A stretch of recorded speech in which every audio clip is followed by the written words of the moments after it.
Pekný dobrý večer spred budovy governmentu. Aktuálne som tu s pánom Ryanom Stanleym, vlastne, ktorý v tejto reportáži bude zastupovať government. Radi by sme počuli nejaké vyjadrenie ohľadom pozastavenia funkcie guvernéra, novozvoleného guvernéra, pána Andreja Babiša. Viete nám k tomu dať nejaké stanovisko? Tak za vládu Spojených štátov amerických vám, alebo teda za celé vyšetrovanie, vám povedať iba to, čo bolo verejné známe už od včerajška.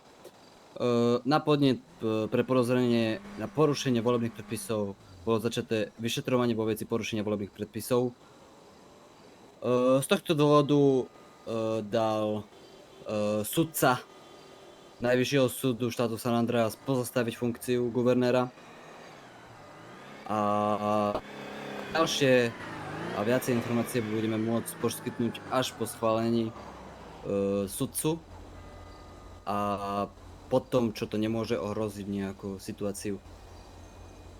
Samozrejme, chápeme, že informácie zatiaľ môžu byť len strohé, ale neviete nám povedať nejaké detaily, ale každopádne viete nám povedať aspoň, čo bolo podnetom na začiatku tohto vyšetrovania?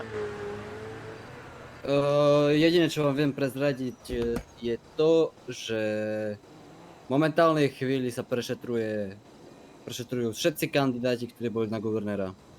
Keďže je tam podozrenie na to, že daná osoba, teda v tomto prípade pán Babiš, bol prihlásený do volieb nezákonne po zákonnej lehote, ktorá bola stanovená.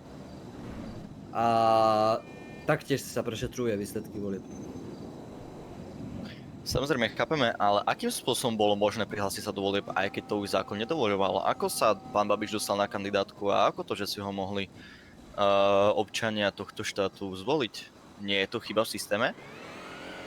Práve v tomto prebieha vyšetrovanie zo strany sudcu. Sú v tom zapletení aj orgány činné v trestnom konaní, konkrétne FBI. A